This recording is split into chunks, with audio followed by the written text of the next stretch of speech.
Hello friends, welcome back to my YouTube channel. आपके लिए खुशखबरी है कि इंटीरियर डिजाइनिंग का न्यू बैच स्टार्ट हो गया है। अगर आप इंटरेस्टेड हैं तो आप एक बार कोर्स को चेकआउट करें। क्या क्या कोर्स कंटेंट है वो आप देख सकते हैं, और अगर आप इंटरेस्टेड हैं तो आप ज्वाइन कर सकते हैं।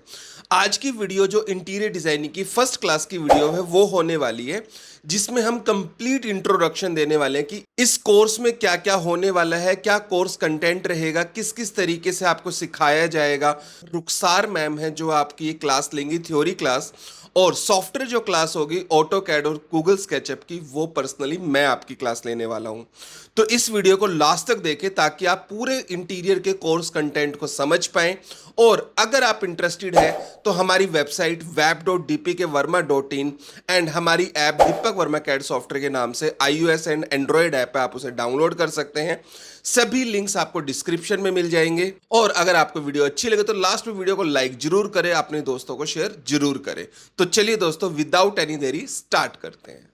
तो इंटीरियर डिजाइनर का मेन काम होता है प्लानिंग करना, डिजाइन करना एंड हमारे स्पेसेस के अंदर जो बेसिकली अंदर मतलब बिल्डिंग डिजाइन जो करते हैं वो डिफरेंट होते हैं एंड जो बिल्डिंग के अंदर के डिजाइनिंग की काम होती है वो हम इंटीरियर डिजाइनर्स करते हैं। तो बेसिकली हम इंटीरियर डिजाइनर्स का काम क्या होता है, जैसे बहुत किसी को ऐसा लगता है ना कि स्पेसेस को खूबसूरत बनाना, ब्यूटीफुल बनाना, एस्थेटिक लुक देना, तो ये सारे काम तो होते ही होते हैं। बट हमारा मेन काम क्या होता है? मेन काम ये होता है कि हम अपने स्पेसेस को डिजाइन तो करें, हम अपने स्पेसेस को अच्छा लुक तो दें, लेकिन तीसरा ये चीज भी बहुत ज्यादा इंपॉर्टेंट ध्यान रखना होता है कि हमारे स्पेस की फंक्शनैलिटी क्या होनी चाहिए। Okay, functionality of the space का ध्यान में रखना है। बिकॉज जब आप मान के चलिए फॉर एग्जांपल आपका छोटा सा बेडरूम है, उस छोटे से बेडरूम में अगर आप किंग साइज का बेड ले आते हैं 6.5 बाई 6.5 का, and plus at the same time आप 2 फीट का वार्डरोब भी दे रहे हैं विथ हिंजेस जिससे पैनलिंग ओपन होगा, ठीक है, तो उसके बाद आपका 1.5 फीट तो कम से कम स्पेस खाता है पैनल की ओपनिंग की, तो आपके पास स्पेस बची कहाँ? 6.5 फीट की आपकी बेड हो गई, 2 फीट का आपका ये वार्डरोब हो गया, तो मुश्किल से कितने स्पेस बच गया सर्कुलेशन का? तो उस पर्टिकुलर स्पेस में चलना मुश्किल ही नहीं, नामुमकिन हो जाने वाला है। तो इसी वजह से स्पेस को डिजाइन करना है तो सबसे पहली चीज ये देखना है कि बेसिकली हमारा जो स्पेस है उसके हिसाब से क्या लेआउट फिक्स होगा। तो उस पर्टिकुलर स्पेस में तो हम कोशिश करेंगे ना कि जितना हो सके मल्टी फंक्शनल चीजों का यूज करें। मतलब ऐसा कि वार्डरोब जो है वो आपका स्लाइडिंग वाला हो, बेड हो वो थोड़ी छोटी हो हमारे साइजेस में, लाइक स्टैंडर्ड बेड साइज का हम लोग यूज करेंगे, है ना। तो ये सारी चीजों का हम लोग यूज करेंगे। तो बेसिकली इंटीरियर डिजाइनर्स एक ऐसे मतलब लाइक प्रोफेशन होता है जहां पर हम लोग अपने स्पेसेस को डिजाइन कर रहे होते हैं while choosing the correct layout of the space, कि स्पेस के लेआउट के हिसाब से हमारा क्या चीज जाएगा वहां पर। अब फॉर एग्जाम्पल मैं आपको और एक एग्जाम्पल बताती हूँ लेआउट के हिसाब से, तो आपको क्लियर हो जाएंगी चीजें, ठीक है। तो बेसिकली क्या होता है कि हम लोग जब भी लिविंग रूम डिजाइन कर रहे होते हैं, तो लिविंग रूम जब भी हम लोग डिजाइन कर रहे होते हैं, तो यहाँ पर आपने कभी नोटिस किया होगा कि लिविंग रूम डिजाइन करते वक्त हमारे पास 2 सीटर एंड 3 सीटर सोफास वगैरह होते हैं, इवन सेक्शनल सोफा भी होता है। तो जब वो सोफा जो होता है sectional sofa is like this one, L shape sofa जो होता है ना, उसको मैं कह रही हूँ। तो जब ये सोफा होता है तो इधर क्या बात ऐसा है कि सेक्शनल सोफा जब होता है ना, तो हमारा उस हिसाब से लिविंग रूम का लाइक साइज भी होनी चाहिए, इट मैटर्स अ लॉट, ठीक है। तो उस हिसाब से जब साइज होगा तभी हमारा वो रूम जो है ना फंक्शनल होगा, तभी हम चारों साइड से इजिली अपने स्पेसेस के अंदर सर्कुलेट कर पाएंगे। तो यहाँ पर सबसे पहला जो काम हमारा होता है वो क्या होता है? बेसिकली स्पेस की प्लानिंग करना। स्पेस की प्लानिंग करना लाइक डिसाइड करना कि कहाँ पर फर्नीचर एलिमेंट्स किस तरीके से जाएगा हमारे स्पेसेस के अकॉर्डिंग, एंड देन हम जो है कलर स्कीम वगैरह चूज करते हैं, ठीक है। इसके साथ साथ अपने स्पेसेस की फंक्शनैलिटी का भी ध्यान में रखते हैं, प्रैक्टिकली हमारा स्पेस यूज में होनी चाहिए। दैट मींस यहाँ पर देखिए सोफा वगैरह जो यूज किया गया है, यहाँ पर जो बेड यूज किया गया है, इसके बाद हमारे पास स्पेसेस है आराम से कम सर्कुलेट करने के लिए, तो इन चीजों का ध्यान में रखना है। लाइटिंग सही वे में प्लेस है, ठीक है, लाइटिंग की सर्कुलेशन सही वे में है। तो देखिए अगर ये लाइटिंग और थोड़ी नीचे होती, यहाँ तक होती, ठीक है, आप ये सोच करके लगा रहे होते कि वो जो है ना मैंने मूवीज में देखा था वैसा शैंडेलियर बहुत अच्छा लगेगा जो कि थोड़ा नीचे तक हैंग कर रहा होगा। तो देखिए नीचे तक हैंग करने वाला शैंडेलियर बेशक बहुत अच्छा लगेगा, लेकिन आपको अपना स्पेस भी तो देखना पड़ेगा ना, स्पेस का हाइट क्या है उस हिसाब से आप वहां पर शैंडेलियर पुट करेंगे। तो ये बहुत इंपॉर्टेंट है। वरना फिर क्या होगा प्रॉब्लम कि यहाँ पर जब लोग वॉक कर रहे होंगे तो उनके सर में टक्कर होगा शैंडेलियर के साथ, एंड आपका स्पेस ऑटोमेटिकली क्या दिखने लग जाएगा, स्मॉल दिखने लग जाएगा। The reason behind that is that कि आपकी सीलिंग की हाइट भी कम दिखने लग जाएगी।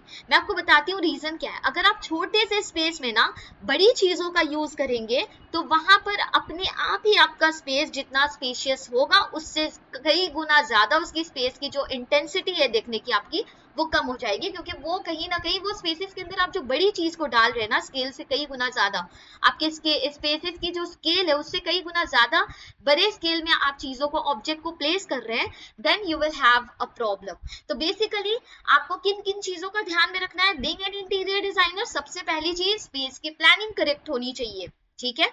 वहां पर आपकी जो एस्थेटिक है लाइक लाइटिंग वगैरह जो भी चीज दे रहे हैं, कलर स्कीम वगैरह जो भी चूज कर रहे हैं, टेक्सचर हो गया, पैटर्न हो गया, स्टाइल्स हो गया, ये सारी चीजों के बारे में आगे आने वाले क्लासेस में हम बात करेंगे इन डिटेल, ठीक है। इन सारी चीजों का टॉपिक होने वाला है। तो ये सारी चीजें एस्थेटिकल लुक जो देने के लिए हम यूज कर रहे होते हैं वो चीजें जरूरी है। तीसरी ये चीज की फंक्शनैलिटी का ध्यान में रखना कि आपके स्पेस के मुताबिक कौन से साइज की फर्नीचर आनी चाहिए, ठीक है, वो सेफ है, वो प्रैक्टिकल है या नहीं। तो बेसिकली ये फंक्शनैलिटी इंश्योर कर रहा होता है। अब फंक्शनैलिटी का मैं आपको और एक एग्जांपल देती हूँ, इससे क्या होगा आपका फंक्शनैलिटी क्लियर हो जाएगा कि that what does this functionality mean. देखिए जब भी आप नॉर्मल फ्लोरिंग कर रहे होते हैं अपने स्पेसेस के अंदर लाइक लिविंग रूम, बेडरूम, तो वहां पर आपका मैट या फिर ग्लॉसी टाइल्स चल जाएगा। लेकिन अगर आप यही अपने वॉशरूम के लिए लाइक बेड जोन्स के लिए अगर आप डिजाइन कर रहे होते हैं फ्लोरिंग, तो वहां के लिए आपको एंटी स्किड टाइल्स की जरूरत पड़ती है ना, मतलब थोड़ा टेक्सचर वाला टाइल्स। ध्यान दीजिएगा कभी भी आप जब बेडरूम वगैरह में वॉक करते हैं तो आप जब वॉक कर रहे होते हैं तो प्लेन रहता है टाइल बिल्कुल भी, आपको उसका टेक्सचर ना, आपको उसकी खुरदरापन जो है वो आपके फुट पे फील नहीं होता। लेकिन वही अगर आप वॉशरूम में जा रहे होते हैं तो वहां पर थोड़ा टेक्सचर टाइल्स रहता है। वो क्यों रहता है? ताकि वहां पर जो स्लिप रेजिस्टेंसी क्वालिटी उसके अंदर रहती है, ताकि पानी अगर गिरा हुआ भी है तो आपके अंदर ना वो कैपेबिलिटी हो कि आप वहां पर स्लिप ना कर पाओ। तो ये कैसे हुआ? ये आपका फंक्शनैलिटी का ध्यान रखा इसलिए हुआ ना क्योंकि हम लोगों ने बाथरूम के साइड पे कैसा टाइल का यूज किया, एंटी स्किड टाइल्स का यूज किया, स्लिप रेजिस्टेंट वाली। एंड दूसरे ओर हमने अपने बेडरूम, लिविंग रूम में मेट या फिर ग्लॉसी टाइल से भी काम चल जाएगा क्योंकि वो वेट एरियाज नहीं होते हैं, वो वेट एरियाज के अंदर नहीं आते हैं, ठीक है। तो ये आपका फंक्शनैलिटी हो गया। अब आप उसी हिसाब से अपने एटमॉस्फेयर के हिसाब से मटेरियल एंड फिनिशेस की भी सिलेक्शन करते हैं। अब देखिए जो वार्डरोब की क्वालिटी अगर आप बेडरूम में बना रहे होते हैं वो आप एमडीएफ प्लाईवुड से भी बना लेते हैं, लेकिन वही अगर आप किचन में बना रहे होते हैं तो आप प्लाईवुड का कितना ध्यान में रख रहे होते हैं, बिकॉज वो एक ऐसा एरिया है जहां पर ह्यूमिड वाला जोन है ना, तो यहाँ पर इवेपोरेशंस होते हैं एंड पानी की जो बूंदे छींटे सब कुछ पड़ रहे होते हैं यहाँ पर। तो ऐसा होता है कि ह्यूमिड कंडीशन एंड जहां पर आपका वेट जोन है वहां पर हम लोग थोड़ा प्लाईवुड ये देख के यूज कर रहे होते हैं कि उसके अंदर वाटर रेजिस्टेंसी क्वालिटी है या नहीं, ठीक है। तो ये चीजों का ध्यान में रख रहे होते हैं हम लोग। ये सारी मटेरियल एंड फिनिशेस सिलेक्शन वगैरह के बारे में, कौन सा कहाँ मटेरियल सिलेक्ट करनी है हमें, लाइक जो वेट जोन है उसके लिए हम कौन सा मटेरियल यूज करेंगे, वो ड्राई जोन के लिए हम कौन सा मटेरियल यूज करेंगे, अकॉर्डिंग टू एटमॉस्फेरिक कंडीशन हम कौन सा मटेरियल एंड फिक्सचर्स चूज करेंगे, सॉरी फिनिशेस चूज करेंगे। ये सारी चीजों के बारे में इन डिटेल हम लोग बात करने वाले हैं आगे आने वाली क्लासेस में, ठीक है। एंड टेक्निकल नॉलेज होनी चाहिए, लाइक आप जब इंटीरियर डिजाइनर हैं तो आपको जो है किसके किसके साथ कोलैबोरेशन करनी है, आपको आर्किटेक्ट्स के साथ कोलैबोरेशन करनी है, आपको कॉन्ट्रैक्टर्स के साथ कोलैबोरेशन करनी है, आपको सप्लायर्स के साथ कोलैबोरेशन करनी है। तो टेक्निकल नॉलेज होनी जरूरी है, ठीक है। और कस्टमाइजेशन लाइक डिजाइन जो आप कस्टमाइज करेंगे वो अकॉर्डिंग टू योर क्लाइंट होने वाली है, लाइक क्लाइंट का क्या रिक्वायरमेंट है, क्या नीड है, तो उसके हिसाब से। तो to achieve this we must follow these simple steps. तो आपके पास फॉर एग्जांपल जब मान के चलिए फॉर एग्जांपल आपके पास क्लाइंट आ रहा है, ठीक है, आपके पास जब क्लाइंट आएगा तो आप क्या करेंगे, आप सबसे पहले उनसे पूछेंगे, उनके साथ रिसर्च वर्क में बात करेंगे कि बेसिकली वो क्या बनाने वाले हैं अपने स्पेसेस में, whether he or she is going to design office place या फिर उनका बेडरूम होने वाला है या लिविंग रूम होने वाला है। उनके हिसाब से डिजाइन की एनालिसिस करेंगे कि हाँ उनका जो रिक्वायरमेंट रहेगा। मान के चलिए फॉर एग्जांपल मैं एज अ क्लाइंट आप लोगों के पास आ रही हूँ, ठीक है, आप लोगों के पास आई मैं, आप लोगों से मैंने कहा कोई भी एक फॉर एग्जांपल इंटीरियर डिजाइनर है यहाँ पर, तो मैंने कहा sir I want to design my bedroom space and मैं बेडरूम स्पेस डिजाइन करना चाहती हूँ अकॉर्डिंग टू माय पर्सनलाइजेशन। तो मेरा पर्सनलाइजेशन क्या होने वाला है कि लग्जरियस इफेक्ट होनी चाहिए, नेचर का भी थोड़ा बहुत टच होनी चाहिए and eight the same time जितना हो सके उतना पीस होनी चाहिए मेरे बेडरूम में। तो उस हिसाब से आप क्या करेंगे, डिजाइन को एनालाइज करेंगे। मैं आपको ये भी बताऊंगी कि मेरे बेड के बैक में ना इस तरीके की पैनलिंग होनी चाहिए या मेरा हेडबोर्ड जो है ना उस हिसाब से हाइट में होनी चाहिए। तो ये सारी चीजों के बारे में मैं बताऊंगी। अब वहां पर जो है आप कुछ चीजें मुझसे पूछेंगे कि आपका जो स्पेस है, तो आप जा करके सबसे पहले मेरे स्पेस में देखेंगे ना कि मेरा स्पेस कैसा है, लोकेशन कैसा है, whether the area is damping वाला या नहीं, ये सारी चीजों के बारे में रिसर्च करेंगे। उसके बाद आप एनालाइज करेंगे कि हाँ ये मैम जो देने मांग रही है ना पीछे में बैक वॉल पैनलिंग, तो हम प्लाईवुड का नहीं दे सकते बिकॉज वो कहीं ना कहीं टर्माइट वगैरह पकड़ लेगा बहुत जल्दी, बिकॉज डैम्प पिंक वाला वॉल है। तो हो सकता है चांसेस है कि आगे इन फ्यूचर कुछ दिनों बाद डैम्प वगैरह लग जाए, तो वहां पर अगर हम पैनलिंग देंगे तो we will not go with plywood, we will go with some other material जो कि डैम्प से उसको कोई फर्क नहीं पड़ेगा, ठीक है, या फिर डैम्पिंग रेजिस्टेंसी वगैरह करवानी पड़ेगी। ये सारी चीजों का आप ध्यान रखेंगे, है ना। उसके बाद आप तब जाकर के कंसेप्चुअलाइज करेंगे, that means you will and up like designing कि हाँ यहाँ पर हम ये चीजें करेंगे। दिमाग में ही आप सोचेंगे सबसे पहले, तो है ना, वो चीजें सबसे पहले आप दिमाग में सोचेंगे। क्रिएटिविटी बेसिकली यहाँ पर मैटर कर रहा होता है। तो उस सिचुएशन में आप फटाक से अपने स्पेसेस, मेरे स्पेसेस को विजिट करके एंड देन आप देखेंगे, तो उसके बाद आप जो है ना वहां पर ओवरलुक करेंगे कि हाँ यहाँ पर ये चीजें रहेंगी तो ज्यादा अच्छी लगेंगी, ये चीजें रहेंगी तो कुछ चीजें हो सकता है आप वहां पर नोट डाउन भी करें। तो basically to achieve this we must follow, we designers must follow these simple steps, okay. And ये काफी सिस्टमैटिक मेथड है। इसके बाद देखिए कि आखिर इंटीरियर डिजाइनर करता क्या है ना, एक स्पेस को डिजाइन करने के लिए what does an interior designer does. तो सबसे पहले आप मुझे समझेंगे, आई एम योर क्लाइंट, तो आप मुझे समझेंगे, आप मुझसे बातें करेंगे, मेरी लाइफस्टाइल के बारे में कहीं ना कहीं बातों में पता करेंगे एंड देन प्रेफरेंसेस क्या है मेरी बजट क्या है, ये सारी चीजों के बारे में आप बात करेंगे। For example a family with kids, हो सकता है ऐसा कि आपके पास आए, ठीक है, एंड उनको जो है ना काफी इजी टू क्लीन फर्नीचर चाहिए एंड उनको जो है ना ऑफिस में काफी ज्यादा अर्गोनॉमिक वर्क स्टेशन वगैरह चाहिए। तो उन चीजों का आप ध्यान में रखेंगे, ठीक है। यस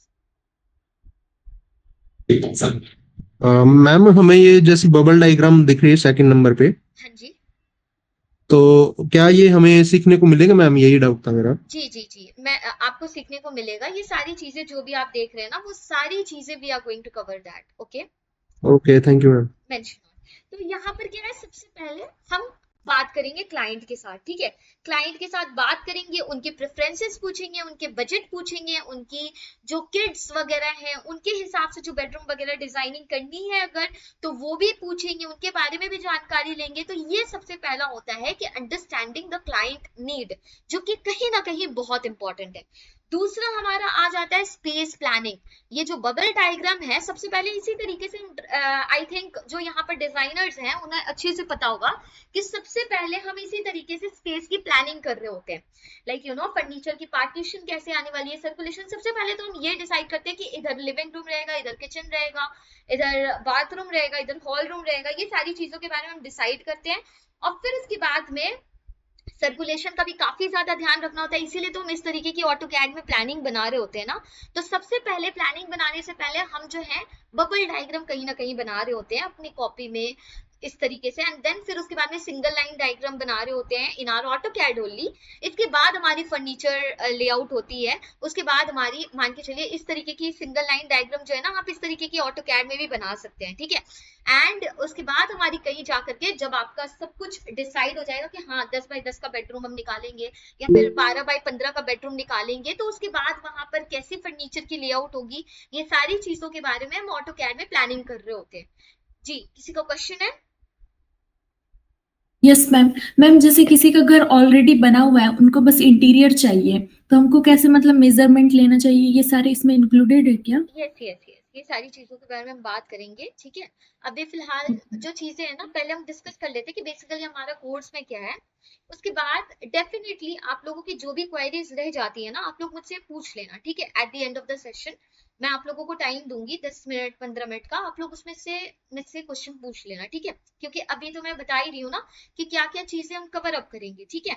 तो उसमें से अगर आपको ऐसे लगे कि कुछ पॉइंट्स मिसअप हो गया है, then you can definitely ask me over there. Okay guys, तो ओके यहाँ पे मैम। देखिए, यहाँ पे सबसे पहले हम लोग इस तरीके से प्लानिंग कर रहे होते हैं। प्लानिंग करने के बाद ये ध्यान में रख रहे होते हैं कि हमारा प्लानिंग वहां पर किस तरीके से होने वाला है, whether the planning is going to be open floor layout or else the planning is going to be partition वाला। तो आजकल तो बहुत ज्यादा लोग ओपन अपार्टमेंट्स वगैरह बना रहे होते हैं, तो वो डिपेंड करता है कि आपकी क्लाइंट की क्या रिक्वायरमेंट है। ओके, ये एक चीज हो गया। उसके बाद हम लोग कंसेप्ट डिसाइड कर रहे होते हैं, स्टाइल डिसाइड कर रहे होते हैं। जब मैंने आपको बताया कि मुझे लग्जरियसनेस भी चाहिए, मुझे प्लांटेशंस वगैरह भी चाहिए, एंड मुझे जितना हो सके मेरा स्पेस में ना पीसफुलनेस चाहिए, तो कहीं ना कहीं ये डिजाइन स्टाइल आपको नेचर की तरफ लगा होगा, लग्जरियस लगा होगा, तो ये कहीं ना कहीं हमारा कंटेम्पररी प्लस बायोफ्लिक थीम में हम लोग कह सकते हैं। तो ये सारे थीम होते हैं जो कि हम लोग आगे आने वाले क्लासेस में कम से कम 20 थीम के बारे में बात करेंगे, जो कि ट्रेंडियस्ट थीम है जो कि चल रहा है इंटीरियर में, ठीक है। तो उसके बारे में हम बात करेंगे कि आखिर वो थीम हम किस तरीके से डिसाइड कर सकते हैं, बिकॉज वो थीम उसी तरीके का होता है। Like biophilic theme is all about based on nature, तो उसके बारे में हम पूरा बात करेंगे, ठीक है। उसके बाद आपकी डिजाइन सिलेक्ट करने के बाद, लाइक हम दो डिजाइन स्टाइल सिलेक्ट कर रहे होते हैं अपने थीम के अकॉर्डिंग, तो वो जो दो थीम हम सिलेक्ट कर लेंगे अपने डिजाइन स्टाइल का, उसके बाद हम लोग मटेरियल उसी हिसाब से डिसाइड करते हैं। अब लग्जरियसनेस चाहिए तो जाहिर है हमारे स्पेसेस में थोड़ा मेटेलिक टच होनी चाहिए, है ना। अब प्लांटेशंस वगैरह चाहिए तो हमारे स्पेसेस में थोड़ा ग्रीनरी सा होना चाहिए। तो ये सारी चीजों का आपको ध्यान में रखना है। तो basically if you are going to select the theme, तो उसके ठीक बाद आपकी मटेरियल एंड फिनिशेस के सिलेक्शन आती है, जो कि आप जहां पर फ्लोरिंग चूज कर रहे होते हैं, वॉल पेंट चूज कर रहे होते हैं, वॉल पेपर्स वगैरह सिलेक्ट कर रहे होते हैं, वहां पर आपकी टाइल्स की भी सिलेक्शन आ जाती है, फैब्रिक्स वगैरह जो हो जाता है उसका भी सिलेक्शन आता है, वुडन या फिर लैमिनेट किसके ऊपर आप जाने वाले हैं, इन सारी चीजों के बारे में आप सिलेक्ट करते हैं। एक पूरा का पूरा मटेरियल बोर्ड बनता है, तो उस तरीके की मटेरियल बोर्ड आप बना रहे होते हैं, ठीक है। उसके बारे में भी हम आगे सीखेंगे किस तरीके से हमें मटेरियल बोर्ड बनाना है, किस तरीके से हमें वुड बोर्ड बनाना है, ये सारी चीजों के बारे में मैं आपको बताऊंगी। इसके बाद हम लोग लाइटिंग की प्लान कर रहे होते हैं। लाइटिंग भी हमारा एक सबसे बेस्ट वे है जिससे कि हमारा डिजाइन थीम दे जा सके हम लोग। एंड दूसरा ये कि लाइटिंग के कारण हम अपने स्पेसेस को कहीं ना कहीं बहुत लग्जरियस लुक भी दिखा सकते हैं, एंड कहीं ना कहीं लाइटिंग जो है हमारे स्पेसेस को काफी स्टैंडर्डाइज दिखाने में हेल्पफुल होता है। एंड थीम भी अपलिफ्ट करने के लिए, लाइक यू नो, अगर आप कंटेम्पररी जा रहे हैं तो कंटेम्पररी थीम की लाइटिंग आप सिलेक्ट कर सकते हैं, अगर आप ट्रेडिशनल जा रहे हैं तो ट्रेडिशनल थीम की लाइटिंग आप सिलेक्ट कर सकते हैं। तो बेसिकली क्या है कि लाइटिंग वगैरह जो भी है ना, ये सारी चीजें हम लोग एक थीम को सिलेक्ट करने के बाद, लाइक यू नो, कस्टमर का क्या प्रेफरेंसेस है उसे समझने के बाद हम लोग थीम सिलेक्ट करते हैं, एंड देन उसके अकॉर्डिंग हम लोग मटेरियल एंड लाइटिंग ये सारी चीजों को सिलेक्ट करते हैं। फिर हमारा फर्नीचर भी आता है, फर्नीचर भी उसी के अकॉर्डिंग हम सिलेक्ट कर रहे होते हैं, क्योंकि देखिए स्कैंडिनेवियन ये सारे डिजाइन स्टाइल आपने सुना होगा क्योंकि ये काफी ट्रेंडी है। स्कैंडिनेवियन हो गया, मिड सेंचुरी मॉडर्न हो गया, इवन आपका ट्रेडिशनल हो गया, तो ये सारे डिजाइन स्टाइल के अकॉर्डिंग हम लोग जो है, like you no, furniture select कर रहे होते हैं। ये चीजें हो जाती है। इसके बाद आपकी आ जाती है, ये सारी चीजों को सिलेक्ट करने के बाद जब आप ये सारी चीजों के बारे में डिसाइड कर लेते हैं, तब आप कोलैबोरेट करते हैं with your professionals in the sense कि मतलब जो आप आर्किटेक्ट के साथ काम करेंगे, क्योंकि कहीं ना कहीं आपको कुछ ऐसे, लाइक यू नो, आपको वहां पर हो सकता है कि स्ट्रक्चरल एलिमेंट होगा जिसके वजह से आपको आर्किटेक्चरल की नीड होगी, ठीक है। कॉन्ट्रैक्टर के साथ काम करेंगे बिकॉज कॉन्ट्रैक्ट पे देंगे कुछ वर्क्स वहां पर, अब वो डिपेंड करता है हमारा फर्नीचर के ऊपर भी, हमारे इलेक्ट्रिकल वर्क भी, प्लम्बिंग वर्क भी, एनीथिंग इट कैन बी, ठीक है। तो कॉन्ट्रैक्टर के साथ काम करेंगे, इलेक्ट्रीशियंस के साथ काम करेंगे, कारपेंटर्स के साथ काम करेंगे, एंड और भी वेंडर्स के साथ काम करने वाले हैं।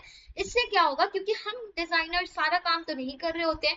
हम डिजाइनर्स भले प्लानिंग कर रहे होते हैं, सारी चीजों के बारे में बता रहे होते हैं, बट ये सारे काम जो प्लम्बर्स हो गए, आपके इलेक्ट्रिशियंस हो गए, कंट्रैक्टर्स हो गए, इन सारे को हम लोग हायर कर रहे होते हैं, इन सारे के साथ हम लोग कोलैबोरेट कर रहे होते हैं एंड कहीं ना कहीं इन लोगों के साथ डिस्कस कर रहे होते हैं।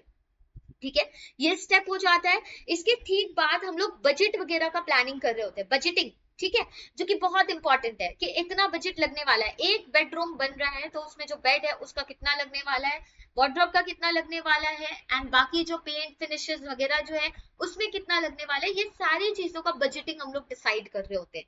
ठीक है, तो इससे क्या होता है, क्लाइंट की जो प्लान है उसके हिसाब से हम लोग जो है ना बजट जो है उसके हिसाब से हम लोग मटेरियल, कॉस्ट, लेबर, ये सारी चीजों को डिसाइड कर रहे होते हैं। बिकॉज जाहिर है अगर क्लाइंट का सिर्फ और सिर्फ बजट है 3 लाख एक रूम को डिजाइन करने का, सपोज दैट, तो अगर आप बहुत ही ज्यादा मटेरियल वगैरह हाई क्वालिटी मटेरियल पे जा रहे हैं तो फिर आपका जो बजट है उस हिसाब से कई गुना ज्यादा इंक्रीज हो जाएगा, 6 लाख भी जा सकता है, इवन 10 लाख भी जा सकता है। तो आपको सारी चीजें according to the client budget के हिसाब से होनी चाहिए, ऐसी होनी चाहिए कि आपका भी प्रॉफिट हो उसमें एंड क्लाइंट का भी जो रिक्वायरमेंट है उसके अंडर हमारी सारी चीजें हो जाए, रिक्वायरमेंट जो बेसिकली है ना वो फुलफिल हो जाए।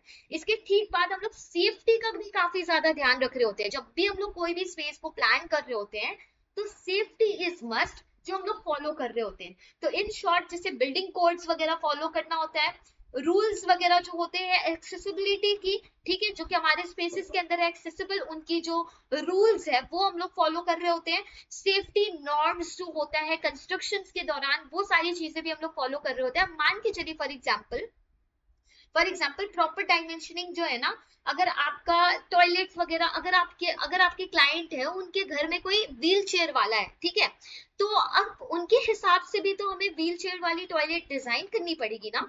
नॉर्मल टॉयलेट्स में तो व्हील चेयर वाले नहीं जा सकते।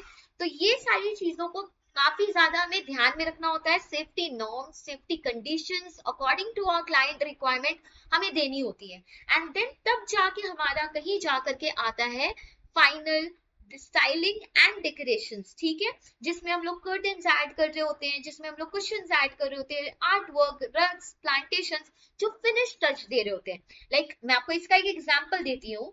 ठीक है, जब आपका ड्रेस पूरा का पूरा स्टिच हो जाता है टेलर के पास तो वो फिनिशिंग देने के लिए क्या करता है, आयरनिंग देता है, बटन्स वगैरह लगाता है। तो सेम इसी तरीके से जब हम अपना इंटीरियर को पूरा का पूरा फिनिश अप कर लेंगे ना, तो उसमें बाकी की जो डेकोर आइटम्स जिससे कि वो पूरा फिनिश दिखने लग जाए, पूरा दिखने लग जाए, हम लोग ये सारी चीजें कर रहे होते हैं। तब जाकर के कहीं जाकर के हमारा पूरा का पूरा स्पेस जो है ना एक एम्प्टी स्पेस से इतना बुम्बास्टिक चेंज आता है, इतना अच्छा चेंज आता है, ठीक है, जिससे कि हमारा स्पेस जो अनऑर्गेनाइज्ड वे में रहता है, सपोज दैट किसी को जो है ना प्लानिंग कराना रहता है, ठीक है, रीप्लानिंग कराना रहता है, तो वो जो अनऑर्गेनाइज सा स्पेस है हम लोग ऑर्गेनाइज स्पेस में लेकर आते हैं। तो ये सारी चीजें बेसिकली क्या होती है, हम इंटीरियर डिजाइनर्स कर रहे होते हैं।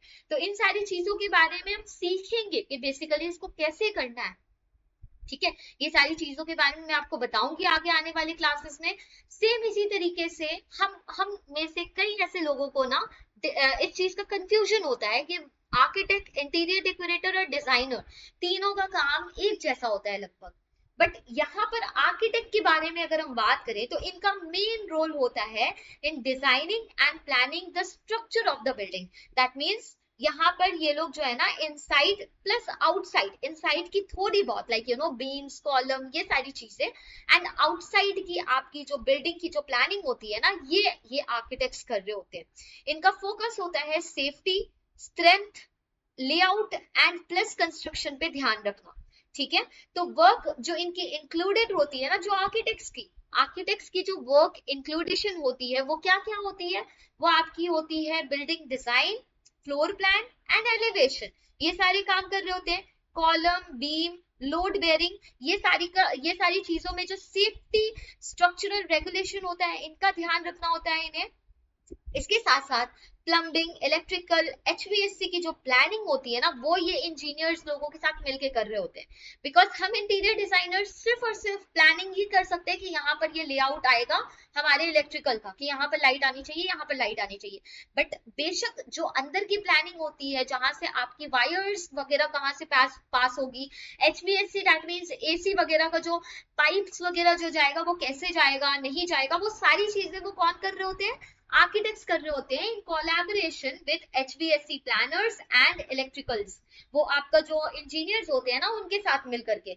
इसके बाद जो अप्रूवल वगैरह होती है according to the building codes के हिसाब से होता है। तो एंड आर्किटेक्चर्स जो होते हैं ना, वो आपका पॉसिबली फाउंडेशन वगैरह जो होते हैं ना, वो देखते हैं कि कितना स्ट्रॉन्ग है फाउंडेशन, कि वो जो है ना सारी चीजें वहां पर आप डिसाइड कर सकते हो। तो बेसिकली आर्किटेक्ट्स का ये काम होता है। And now comes interior designers. तो इंटीरियर डिजाइनर्स के बारे में तो मैंने आपको बता ही दिया कि उनका काम क्या होता है, मेन रोल क्या होता है उनका, फंक्शनैलिटी, एस्थेटिक, कंफर्ट, ये सारी चीजों का ध्यान हम रख रहे होते हैं। And eight the same time बाकी की जो स्पेस प्लानिंग होती है, मटेरियल सिलेक्शन होती है, lighting, false ceiling, partition, modular kitchen, ये सारी चीजों के बारे में, and plus at the same time making our interior practical, ergonomic and stylish so that हर किस्म के लोग जो है वहां पर कंफर्टेबली यूज कर पाए। ठीक है, तो इन चीजों का ध्यान जो है वो कौन रख रहा होता है, हम इंटीरियर डिजाइनर्स। अब इंटीरियर डिजाइनर्स प्लानिंग कर रहे होते हैं किचन की लेआउट। सपोज दैट कि मान के चलिए फॉर एग्जांपल उनके स्पेस के हिसाब से ना एल शेप की किचन लेआउट आएगी। ठीक है, तो एल शेप की किचन लेआउट जब हम सिलेक्ट कर रहे होते हैं, तो वहां पर सबसे ज्यादा कौन सा मटेरियल अच्छा है, जो कि लाइक यू नो साफ सफाई करना उतना ज्यादा मुश्किल नहीं होता, तो वहां पर हम उस टाइप का मटेरियल सिलेक्ट कर रहे होते हैं। जैसे कि आपका लैमिनेट हो गया, PU हो गया, फिर उसके बाद में काउंटर टॉप हम सिलेक्ट करेंगे तो like you know tiles related matte नहीं चीज सिलेक्ट करेंगे, ग्लॉसी सिलेक्ट करेंगे, सो दैट वहां पर हम इजिली साफ सफाई कर पाए। स्पिल्स वगैरह अगर ऑयल वगैरह का पड़ता भी है तो वो जल्दी से झट से क्लीन हो जाए। ठीक है, तो ऐसा कोई मटेरियल का यूज करेंगे। तो इससे क्या होता है कि हम लोग कहीं ना कहीं अपने स्पेसेस को क्या बना रहे हैं, कंफर्टेबल बना रहे हैं। ठीक है, तो ये चीजें हो जाती है। एंड इंटीरियर डेकोरेटर का अब क्या काम आता है, अब ये समझ लेते हैं। इंटीरियर डेकोरेटर जो होते हैं ना, ये ज्यादातर क्या करते हैं कि आपके स्पेसेस के अंदर डेकोरेशन ऐड कर रहे होते हैं। जो ऑलरेडी बिल्डअप स्पेस है उसमें ये लोग क्या कर रहे होते हैं, बिल्डअप स्पेस में स्टाइल ऐड कर रहे होते हैं, कि मतलब कलर क्या है, मूड क्या है, लुक्स कैसी होनी चाहिए। तो बेसिकली इनका काम क्या होता है, फर्नीचर सिलेक्शन एंड अरेंजमेंट वगैरह का काम होता है। लाइक फर्नीचर जो मान के चलिए हमने सिलेक्ट कर दिया अकॉर्डिंग टू द थीम, तो ये उसमें अरेंजमेंट वगैरह कर रहे होते हैं, कुशन का, रग्स का, कर्टन्स का, वॉल आर्ट वगैरह कैसी होनी चाहिए, and colour patterns and accessories जो है ना, ये सारी चीजों में सिलेक्शंस में आ जाता है। ठीक है, तो अगर आपका किचन बन जाता है, इसके बाद जो डेकोरेशन जो होती है ना, जहां पर आप स्टूल्स वगैरह ऐड करते हैं, वॉल डेकोर ऐड करते हैं, कर्टन्स ऐड करते हैं, तो बेसिकली ये इंटीरियर डेकोरेटर करते हैं। तो यहाँ पर क्या काम आ जाता है कि अगर आप इंटीरियर डेकोरेटर को स्पेस की प्लानिंग करने के लिए दे दीजिएगा, तो उन्हें क्या ही समझ में आने वाला है कि ये स्पेस के हिसाब से कौन सा सोफा जाने वाला है। ठीक है, तो बेसिकली ये वो सोफा जो प्रेजेंट होता है उसको लेयर कर रहे होते हैं, उसमें डिजाइनिंग कर रहे होते हैं कि कौन सा लाइक यू नो वहां पर स्टाइल जाएगा, कौन सा कलर जाएगा, फिनिशेस जाएगा, ये सारी चीजों के बारे में ये लोग देख रहे होते हैं। ठीक है, तो इन शॉर्ट आर्किटेक्ट्स क्या कर रहे होते हैं, they create the building. Interior designer जो है प्लानिंग दे रहे होते हैं, स्टाइल सिलेक्ट कर रहे होते हैं, इंटीरियर डेकोरेटर ब्यूटी ऐड कर रहे होते हैं, एक्सेसरीज वगैरह जो होती हैं वो ऐड कर रहे होते हैं स्पेसेस के अंदर। अब यहाँ पर जो हमारा नेक्स्ट जो आ जाता है, दैट इज मैं आप लोगों को एक लाइक यू नो एक छोटा सा सपोज दैट डॉक्यूमेंटेशन शो कर रही हूँ, जो कि हम डिजाइनर्स डॉक्यूमेंटेशन वगैरह बना रहे होते हैं ना, तो इससे आपको थोड़ी आइडिया मिल जाएगी कि बेसिकली हम लोग कैसे प्लानिंग कर रहे होते हैं। तो सबसे पहले यहाँ पर मेरी एक क्लाइंट है, ओके। अब इस हिसाब से क्लाइंट के हिसाब से हम लोग क्वेश्चनरीज जो मेन पूछते हैं वो क्या करते हैं कि आखिर कौन यूज करने वाला है ये स्पेसेस को, और वो बंदा उस स्पेसेस में क्या फील करना चाहता है, एंड क्या क्या चीजें, मान के चलिए अगर आप रीबिल्ड कर रहे हैं स्पेसेस को, तो what are the things which you want to improve over there, क्या क्या आप अचीव करना चाहते हैं उस पर्टिकुलर स्पेसेस में, एंड अगर आपको वो ड्रीम स्पेस चाहिए तो ये सारी चीजों को जानना बहुत इंपॉर्टेंट है। तो ये क्वेश्चनरीज जो है ना, समझ लीजिए बहुत बहुत बहुत ही ज्यादा जरूरी है। इसके बाद जो सबसे ज्यादा हमारे क्लाइंट के बारे में जानना जरूरी है, दैट इज कैरेक्टरिस्टिक्स उनका कैसा है, वो तो आप जब उनसे बात करेंगे ना तभी आपको पता लग जाएगा कि उनका कैरेक्टरिस्टिक्स कैसा है, ठीक है, उनको क्या पसंद है, उनको क्या नहीं पसंद है, ठीक है। ये चीजों का बहुत ध्यान में रखना है, क्योंकि जब आप उनसे बात करेंगे ना तो उनकी कैरेक्टरिस्टिक्स तो चलो वो चीजें हैं जो हम लोग वहां पर समझेंगे, ठीक है। कैरेक्टरिस्टिक्स हमें दिखेगा उनका कि हाँ ये कॉन्फिडेंट है, काफी इंडिपेंडेंट है, because she is a business women, तो ये काफी कॉन्फिडेंट इंडिपेंडेंट है, ऑर्गेनाइज वे में रहना काफी इनको ज्यादा पसंद है, बिकॉज वो खुद काफी ज्यादा ऑर्गेनाइज लुक के साथ है, उनकी स्केड्यूल काफी ज्यादा बिजी है, ठीक है। इनको काफी ज्यादा डिटेल में ओरिएंटेशंस वगैरह ना पसंद है, like you no quality of finishes and design वगैरह के पर्सपेक्टिव से, and eight the same time इनकी पर्सनालिटी जो है ना काफी ज्यादा प्रोफेशनल वाइब दे रही है, तो इनका घर का भी जो है ना हम प्रोफेशनल वाइब एंड कोजी का ध्यान में रखेंगे कि इस तरीके से हमें करनी है। लाइक्स वगैरह जो है ना आप उनसे पूछेंगे, ऑब्वियसली ये सारी चीजें जो है आप क्लाइंट के साथ डिस्कस करेंगे कि उनका लाइक्स क्या है, उनकी डिसलाइक्स क्या है, ठीक है। तो उनकी लाइक्स बेसिकली क्या है कि उन्हें क्लीन मॉडर्न लुक बहुत ज्यादा पसंद है, न्यूट्रल बेस कलर्स पसंद है, एक्सेंट में लग्जरी टचेस देना पसंद है, स्मार्ट स्टोरेज सोल्यूशन पसंद है, and eight the same time functional spaces रखना पसंद है, नेचुरल एलिमेंट्स काफी ज्यादा पसंद है, एंड आर्ट एंड एक्सेसरीज पसंद है। तो उसके हिसाब से देखिए ये सारी चीजें जो है ना निकल कर आ रही है कि ये सारी जो है ना आपके स्पेसेस इंटीरियर के पर्सपेक्टिव से अगर हम देखें ना तो ये सारी चीजें आ रही हैं।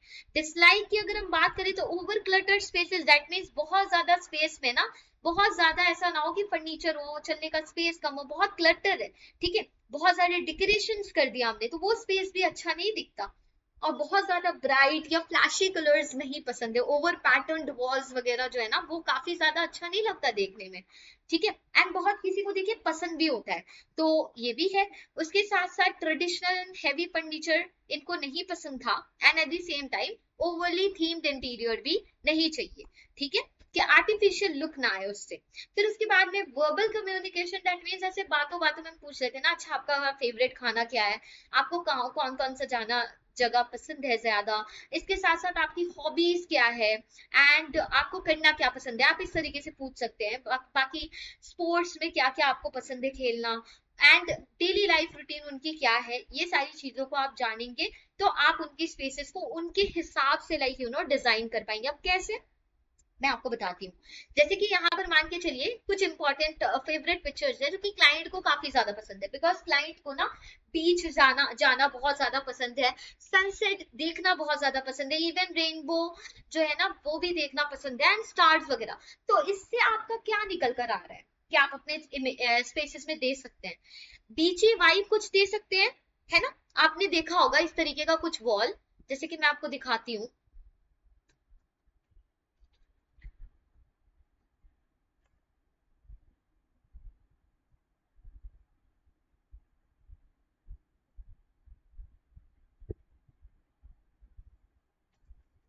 ये तो वॉलपेपर आ गया। इस तरीके का अगर आप कुछ टेक्सचर देना चाहते हैं तो इस तरीके की बीची वॉल टेक्सचर दे सकते हैं, ठीक है। तो किस तरीके से देंगे बीची वॉल टेक्सचर इन इंटीरियर, तो यहाँ पर देखिए आपको रेफरेंसेस मिल जाएंगे, ये देखिए।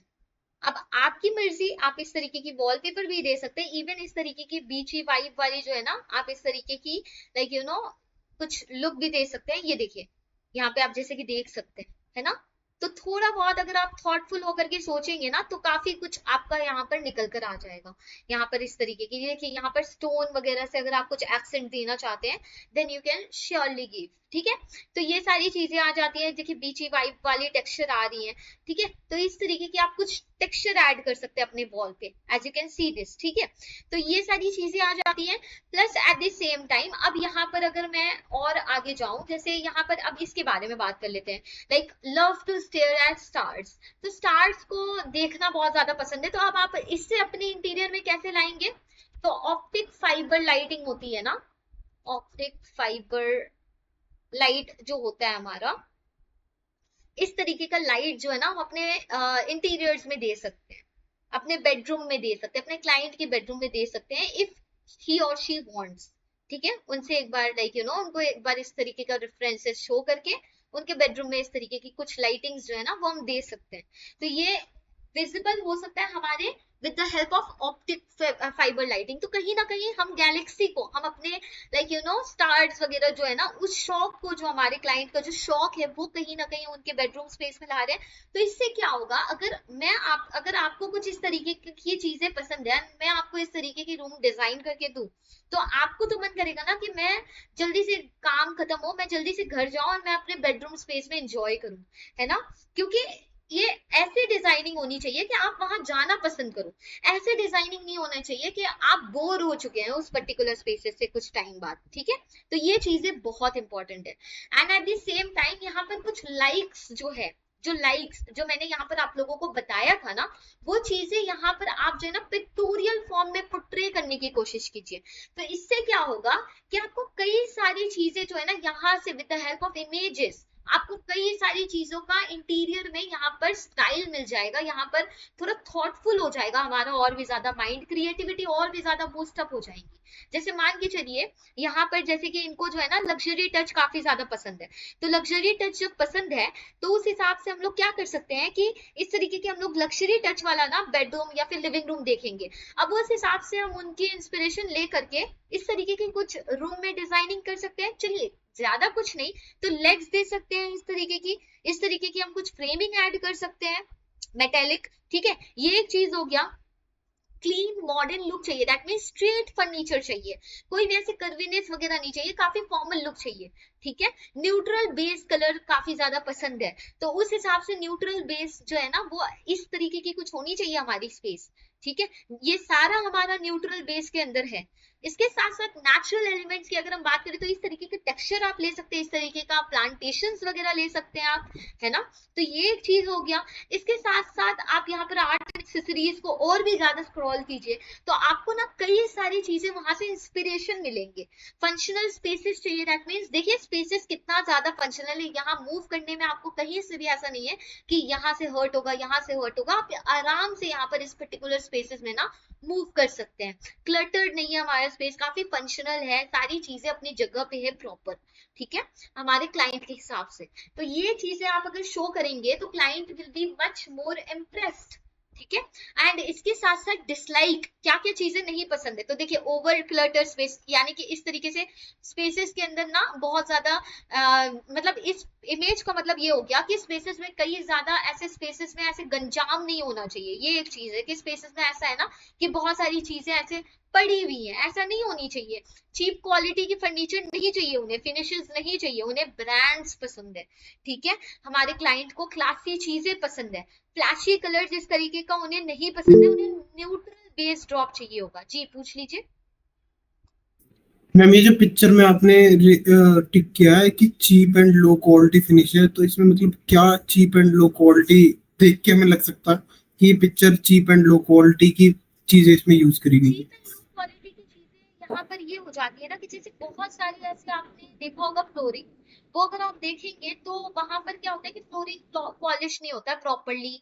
बहुत बार ऐसा होता है कि मतलब जो चीजें हम लोग कई सारे डिजाइन स्टाइल में, जैसे जापानी इंटीरियर डिजाइन स्टाइल की अगर हम बात करें तो जापानी इंटीरियर डिजाइन स्टाइल में आपने नोटिस किया होगा कि कई सारी इम्परफेक्ट चीजों को हम लोग हाईलाइट करते हैं, राइट। तो यहाँ पर ना ऐसा कुछ नहीं है, यहाँ पर इस तरीके की चीजें होनी चाहिए, ब्रांड्स होनी चाहिए, लो क्वालिटी वगैरह का फर्नीचर नहीं होना चाहिए जिससे देख करके ऐसा लगे कि हाँ लो क्वालिटी की चीजें। अब देखिए यहाँ पर अगर आप इस फर्नीचर को देखेंगे तो कहीं ना कहीं आपको लो क्वालिटी सी फील आ रही होंगी। तो यहाँ पर सब कुछ पॉलिश लुक होनी चाहिए, सारी चीजें अच्छे से होनी चाहिए स्पेसेस के अंदर, ठीक है, इस तरीके से। इसके साथ साथ यहाँ पर ट्रेडिशनल हैवी फर्नीचर, देखिए बहुत किसी को ना ट्रेडिशनल हैवी फर्नीचर नहीं पसंद होता, बिकॉज वो कहीं ना कहीं ओवर स्केल होते हैं एंड हमारे स्पेसेस में एक बल्कि लुक दे रहा होता है। तो ये चीजें बहुत किसी को नहीं पसंद होता। बहुत किसी को इस तरीके से ओवरली थीम्ड भी नहीं पसंद होता कि बहुत ज्यादा ट्रेडिशनल ट्रेडिशनल ट्रेडिशनल जा रहा है एंड एक थीम को हम पकड़ के चल रहे हैं जिसमें हमने पैटर्न भी वैसा दे दिया, वैसे ही फर्नीचर दे दिया। तो ये चीजें ये क्लाइंट को बिल्कुल नहीं पसंद है। बहुत सारे क्लाइंट को ये चीजें पसंद होती हैं, बहुत सारे क्लाइंट को नहीं पसंद होती, because different clients required different needs, ठीक है। तो ये चीजें हो जाती हैं। Plus at the same time characteristics को भी यहाँ पर दिखाइए इमेजेस के अंदर। अब डिटेल ओरिएंटेशन का मतलब क्या हो गया कि लाइटिंग वगैरह का अच्छे से डिटेल होना चाहिए, प्रॉपरली ऑर्गेनाइज होना चाहिए चीजें, मतलब अगर हम किचन डिजाइन करें तो इस तरीके से ऑर्गेनाइजर्स वगैरह देंगे, पैंट्री यूनिट देंगे, बिजी स्केड्यूल है उनका, तो इसका ये मतलब है कि हो सकता है कि वो अपने ऑफिस का वर्क जो है कहीं ना कहीं होम पे भी कर रहे होंगे, तो एक अच्छा से सेटअप करेंगे, कॉर्नर सेटअप करेंगे, है ना, ताकि वो अपना जो है उस पर्टिकुलर स्पेसेस के अंदर अपने बिजी स्केड्यूल में से वहां पर भी जो बुक्स रीड करना हो या फिर कुछ चीजें ऐसे वर्क टास्क कंप्लीट करना हो तो वो वहां पर कर सकते हैं। तो इस तरीके की चीजें हो गई। एंड कॉन्फिडेंट एंड इंडिपेंडेंट है, तो वो चीजें हम अपने डिजाइन स्टाइल की मदद से शो कर सकते हैं। कैसे, मैं आपको बताती हूँ आगे। इसके साथ साथ यहाँ पर जो हमारा आ जाता है बैलेंस पर्सनालिटी। बैलेंस पर्सनालिटी का मतलब क्या हो जाता है कि देखिए यहाँ पर जो है ना आर्ट वर्क्स, यहाँ पर जो आपकी मेटेलिक है, यहाँ पर जो आपका वार्मथनेस है स्पेसेस के अंदर, ये सारी चीजें बैलेंस लुक के साथ होनी चाहिए। तो यहाँ पर जो आप देख रहे हैं अपने स्पेसेस में, इनकी जो पर्सनालिटी है वो तो साफ नजर आ रहा है ना यहाँ पर, लाइक यू नो यहाँ पर बैलेंस पर्सनालिटी कैसे दिख रहा है कि मतलब नेचर का भी ध्यान रखा गया है, काफी ज्यादा मॉडर्न इन्वायरमेंट का भी ध्यान में रखा गया है, and eight the same time यहाँ पर जो है आपकी लाइटिंग वगैरह जो है ना सारी चीजें एकदम बैलेंस्ड वे में दिया गया है। ठीक है, तो ये आपका आ जाता है बैलेंस पर्सनालिटी। इसके साथ साथ आगे आ जाती है हमारी फेवरेट फूडिंग्स की। तो फेवरेट फूड इनकी क्या है वो चीजें आप मेंशन कर दीजिए। इन्हें डाइनिंग रखना भी पसंद है अपने दोस्तों के साथ, अपने क्लोज वन के साथ, तो वो भी इस तरीके की डाइनिंग वगैरह अगर सजाना चाहते हैं तो सजा सकते हैं। फेवरेट फूड तो वैसे कुछ भी हो सकता है, सैलेड वगैरह, ठीक है, यहाँ पर है जैसे कि आप देख सकते हैं सारी चीजें। तो यहाँ पर जैसे कि देख सकते हैं enjoy fine dining Italian and Mediterranean twist, तो यहाँ पर किसान हो गया। उसके बाद प्रेफर हेल्दी मील्स हो गए, एंड देन वर्क डेज वगैरह में प्रेफर करते हैं healthy meals, okay, and desserts moments वगैरह। तो ये सारी चीजें बेसिकली बेशक आप इस इमेजेस में दे सकते हैं। ठीक है, ये एक चीज हो सकता है। दूसरा ये हो सकता है कि इसके बाद आपकी आ जाती है फेवरेट प्लेसेस जो उन्होंने विजिट किया है। तो यहाँ पर इटालियन मेडिटेरेनियन क्यूइस, दैट मीन्स कहीं ना कहीं इटालियन इन्होंने विजिट किया ही है, बिकॉज उन्होंने ना लंदन, न्यूयॉर्क, दुबई ये जा चुके हैं ये। ठीक है, तो उनको इस तरीके की अगर डाइनिंग वगैरह पसंद है तो आप कुछ वो प्रिफर कर सकते हैं। ठीक है, उस तरीके की लाइटिंग दे सकते हैं अपने डाइनिंग एरियाज में। ठीक है, तो उसके बारे में ना धीरे धीरे जब हम आगे क्लासेस में डिस्कस करेंगे तो काफी चीजों के बारे में आपको आइडिया होगा, काफी चीजों के बारे में आप समझ जाएंगे कि कैसे वो चीजों को हम डाल सकते हैं अपने स्पेसेस के अंदर। ठीक है, तो ये सारी चीजों के बारे में बात करेंगे। एंड कई बार ऐसा होता है ना कि हमारा क्लाइंट जो है ना वो काफी ज्यादा ट्रैवल कर रहा होता है, तो वो जो क्लाइंट है उसके हिसाब से होटल लाइक एनवायरनमेंट जो है ना उन्हें अपने बेडरूम स्पेसेस के अंदर भी चाहिए, clean, subtle and eight the same time comfortability. क्योंकि बहुत लोग ऐसे होते हैं ना जिनको होटल वाला वाइब बहुत ज्यादा पसंद आता है, तो उस हिसाब से वो क्या कर रहे होते हैं, वो कहीं ना कहीं अपने स्पेसेस को उस हिसाब से डिजाइनिंग चाहते हैं, उस हिसाब से सब्टल लुक चाहते हैं। तो ये सारी चीजों के बारे में आपको ध्यान में रखना है। दैट मीन्स इफ ही और she is travelling to a business, तो इसका मतलब they are staying in the hotel, तो वो अपने हिसाब से सारा वाइब बताएंगे ना, तो आप उन चीजों को नोट डाउन कीजिए, नोट डाउन करके इस तरीके से पिक्टोरियल में लाइक यू नो शोकेस कीजिए। तो इससे क्या होगा, क्लाइंट को काफी ज्यादा क्लैरिटी मिलेगी, या ना की भी क्लैरिटी मिलेगी। ठीक है, इसके बाद आपकी जो नेक्स्ट चीज आ जाती है हॉबीज। क्लाइंट को क्या करना पसंद है, सबसे ज्यादा क्लाइंट को रीड करना पसंद है, क्लाइंट को योगा एंड फिटनेस जरूरी है। क्लाइंट जो है यहाँ पर आर्ट पीसेस वगैरह काफी ज्यादा कलेक्ट कर रहा होता है during the travel, and small dinner parties वगैरह होल्ड लाइक यू नो करना काफी ज्यादा पसंद है with close ones, and eight the same time यहाँ पर स्पोर्ट्स के बारे में बात हो जाता है। तो देखिए इससे क्या निकल कर आता है कि रीडिंग करना बहुत ज्यादा पसंद है, तो एक रीडिंग कॉर्नर दे सकते हैं क्लाइंट के लिए, है ना, रीडिंग कॉर्नर अच्छा सा दे सकते हैं विद प्लांटेशंस वगैरह, विंडो अगर है तो और भी ज्यादा बेस्ट है। ठीक है, तो वहां पर प्लांटेशंस वगैरह दे सकते हैं। इस तरीके की एक योगा फिटनेस के लिए एक कॉर्नर स्पेस दे सकते हैं, जहां से आपका अगर मान के चलिए फॉर एग्जांपल इस तरीके की आपकी क्लाइंट की लाइक यू नो स्पेस है जिसमें इस तरीके की सनराइज हो रही है, एंड वहां पर ठीक उसी साइड में विंडो ओपनिंग है फॉर एग्जांपल, अगर नहीं भी है तो चलेगा, वहां पर आप काफी सारा प्लांट्स वगैरह दे दीजिए, तो इससे क्या होगा, ये एक योगा कॉर्नर बन जाता है। ठीक है, तो उसी के साथ साथ हम जो है क्लाइंट को काफी ज्यादा आर्ट पीसेस वगैरह कलेक्ट करना पसंद है, आर्ट पीसेस वगैरह कलेक्ट करना पसंद है, तो इसका ये मतलब है एक्सेसरीज के तौर पे वो जो है आप चीजों को क्लाइंट को कह सकते हैं कि वो शोकेस कर सकते हैं। ठीक है, एंड डिनर पार्टीज वगैरह अगर होस्ट करना पसंद है क्लाइंट को, then you need to make sure कि डाइनिंग एरिया या फिर उनका जो लिविंग एरिया है वो उस लायक हम डिजाइन करें कि वो सोशलाइजिंग प्लेस होनी चाहिए। ठीक है, तो ये चीजों का ध्यान में रखना है।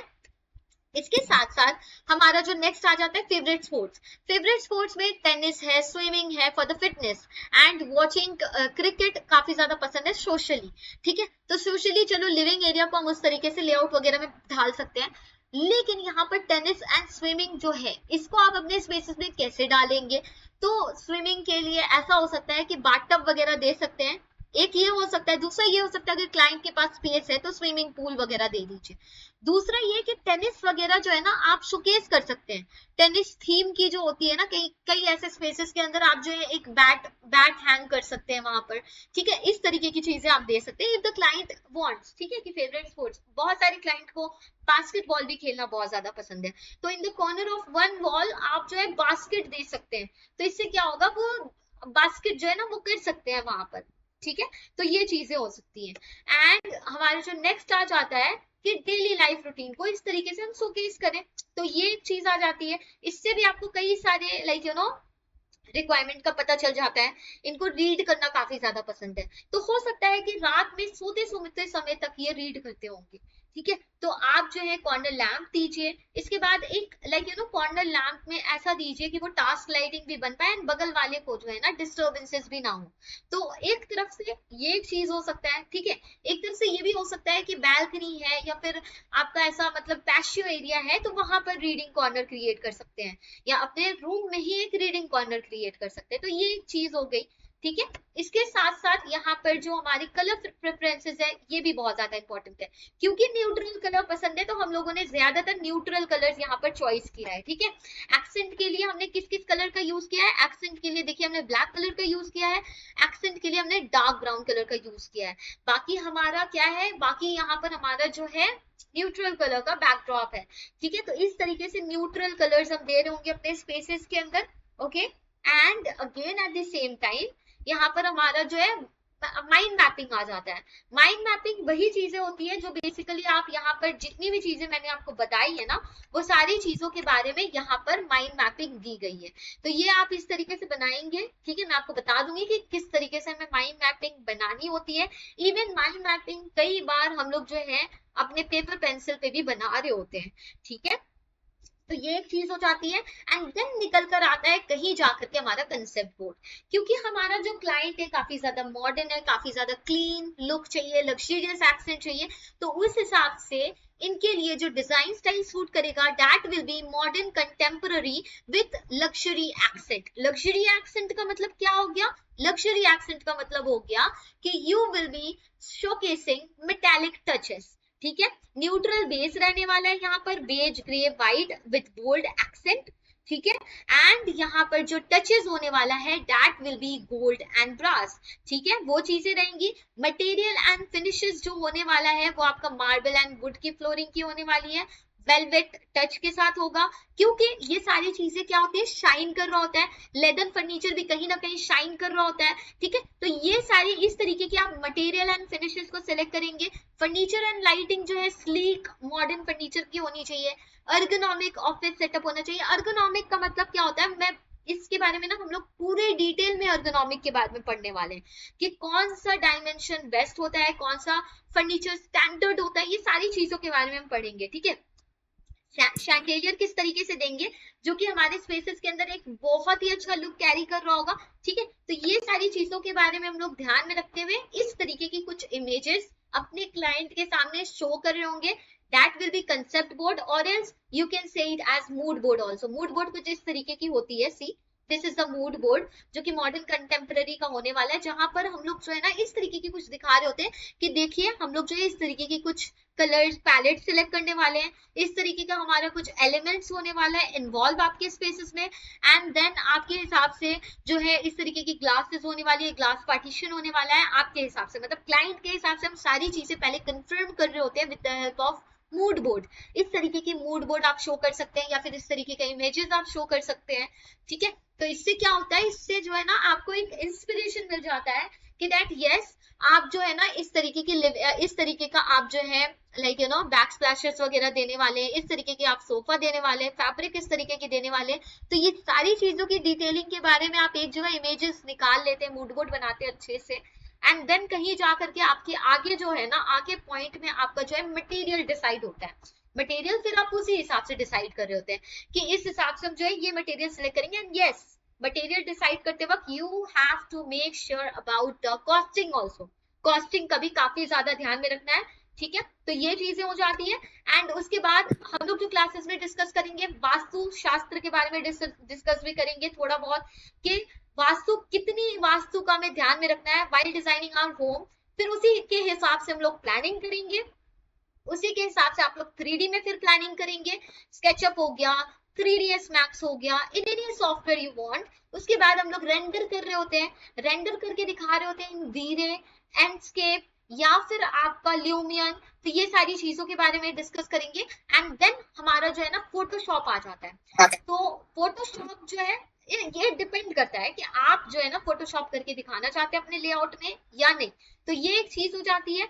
फिर एट द सेम टाइम यहाँ पर जो हमारा एलिमेंट्स आता है, मतलब जो मेन हमारा इंटीरियर डिजाइन का बिल्डिंग ब्लॉक होता है, ये सारी चीजों की मदद से ही हमारा जो है ना इंटीरियर डिजाइनिंग होती है। तो इसके बारे में पढ़ने वाले आगे आने वाली क्लासेस में। And eight the same time क्या बेसिक प्रिंसिपल है जो हमें फॉलो करना होता है व्हाइल डिजाइनिंग, ये प्रिंसिपल अगर आप फॉलो करेंगे तो आपकी डिजाइनिंग बेस्ट होने वाली है according to the principle. Okay, तो प्रिंसिपल के साथ डिजाइन करना बहुत इंपॉर्टेंट है। And next comes the design style, जो कि आपका चूज करने वाले हैं ना, जो मैंने आपको बताया कि हम लोग अपने क्लाइंट के हिसाब से डिजाइन स्टाइल सिलेक्ट करेंगे। तो ये कुछ डिजाइन स्टाइल होते हैं जिनके बारे में we are going to study, ठीक है। एंड और भी बहुत सारे डिजाइन स्टाइल होते हैं। तो वो सारे कौन से डिजाइन स्टाइल आप लाइक यू नो उस पर्टिकुलर क्लाइंट के हिसाब से रखना चाहते हैं, तो वो आप जो है ना चूज करेंगे। एंड देन फिर आपकी डिजाइन की डेवलपमेंट स्टार्ट होती है। फिर उसके बाद में आप कॉन्ट्रैक्ट डॉक्यूमेंटेशन वगैरह करते हैं after dealing with all those things, जो कि हम लोगों ने इससे पहले जो डिस्कस किया है ना, ये सारा पॉइंट, दिस वन, ये सारी चीजों को करने के बाद ये वाला पॉइंट जो हमारा था, ठीक है, ये पॉइंट को करने के बाद जब क्लाइंट के साथ आपका सारा चीज डिस्कस हो जाता है before like you no before वो सारा जो आप कॉन्ट्रैक्ट वगैरह कर रहे होते हैं ना, उसके बाद आप जो है ना प्लम्बर्स एंड कॉन्ट्रैक्टर्स लोगों के साथ आ रहे होते हैं। उससे पहले क्या कर रहे होते हैं आप, उससे पहले आप जब सारी चीजें डिस्कस हो जाती है तब आप जा करके क्या कर रहे होते हैं, कॉन्ट्रैक्ट साइन करवा रहे होते हैं। बिकॉज फिर क्या होगा ना कि कॉन्ट्रैक्ट अगर आप साइन नहीं करवाएंगे, सारी चीजों को डन करने के बाद अगर आप कॉन्ट्रैक्ट साइन नहीं करवाएंगे, तो फिर क्या प्रॉब्लम ऑकर होती है कि क्लाइंट कह रहा होता है कुछ चीजें उनको अगर नहीं पसंद आ रहा होता है, वो हालांकि चॉइस उन्हीं का होता है एंड सिलेक्शन भी उन्हीं का होता है। सारी चीजों को डन करने के बाद अगर वो कह रहे होते हैं कि लाइक ये चीजें मुझे पसंद नहीं आ रहा है, ये आपने दिया है, ये मैंने नहीं कहा, बल्कि कहा उन्हीं की तरफ से जाता है, तो फिर आप क्या करेंगे, कॉन्ट्रैक्ट साइन करेंगे इस चीज को, ताकि ये गड़बड़ ना हो, ताकि ये प्रॉब्लम ना हो। तो इसी वजह से आप कॉन्ट्रैक्ट साइन करेंगे that yes you agree to this, then we are going to develop the designing part or procedure the designing part forward। तो ये चीजें हो जाती है। एंड देन हम लोगों का जो नेक्स्ट होता है वो कंस्ट्रक्शंस वगैरह का जो भी होता है ना, वो प्रोसेस स्टार्ट होता है, ठीक है। तो ये जो है हमारा चीजें आ जाती हैं पूरी की पूरी। अब आप मुझे बताइए कि आप लोगों को कोई डाउट्स हैं तो आप लोग मुझसे पूछ सकते हैं। Yes sir. मैम कॉन्ट्रैक्ट का फॉर्मेट क्या रहता है, ये आप बताएंगे? बता दूंगी मैं आप लोगों को कॉन्ट्रैक्ट का फॉर्मेट क्या होता है, क्या क्या कंटेंटमेंट रहता है। जब हम लोग एस्टिमेट डिस्कस करेंगे ना थोड़ा बहुत, तो उस वक्त मैं आपको बताऊंगी। एस्टिमेट हम थोड़ा बहुत ही डिस्कस करेंगे या कैसे करेंगे मैम? देखिए जितना जरूरत है उस हिसाब से हम डिस्कस करेंगे एस्टिमेट तो। मैम मेरे कुछ क्वेश्चंस हैं। हाँ हाँ जरूर पूछिए ना। जैसे कभी कभी किसी की बिल्डिंग्स ऑलरेडी बनी रहती है, हमको सिर्फ इंटीरियर करना रहता है, तो वो इलेक्ट्रिशियन के थ्रू पूरे पॉइंट्स पहले से दे देते हैं, तो मैम हम उसमें काफी दिक्कतें आ सकती है ना। हाँ जी, तो मैम उसको कैसे मैनेज करना है? फिर ये हो सकता है कि हम लोगों को स्टार्टिंग से ही पूरा पॉइंट्स वगैरह जो है ना रिमूव करना पड़े। एक ये होता है कि क्लाइंट की रिक्वायरमेंट के अकॉर्डिंग अगर उनको ऐसा है कि पूरा का पूरा लेआउट चेंज करना है तो जाहिर है कि आपको इलेक्ट्रिकल पॉइंट्स वगैरह भी चेंज करनी पड़ेंगी, तो वापस से सारी चीजें जो है रीबिल्ड होंगी। या फिर अगर उनका चलेगा उसी तरफ कि हाँ वो पॉइंट वही है, तो फिर उस हिसाब से आप जो है ना प्लानिंग फिर करेंगे कुछ ऐसा कि मतलब लाइक यू नो आपके पास अगर कुछ ऐसा प्लान है जो कि आपने रीबिल्ड किया है तो डेफिनेटली आप पूछ सकते हैं मुझसे, मैं बताऊंगी आगे आने वाले क्लासेस में। और मैम जैसे कि कंस्ट्रक्शन का काम करते हैं तो जैसे उसका पहले से बजट रहता है कि पर स्क्वायर फीट अपन को इतने में काम लेना है कंस्ट्रक्शन का, तो मैम इंटीरियर का किस बेसिस पे एस्टिमेट रेडी करते हैं?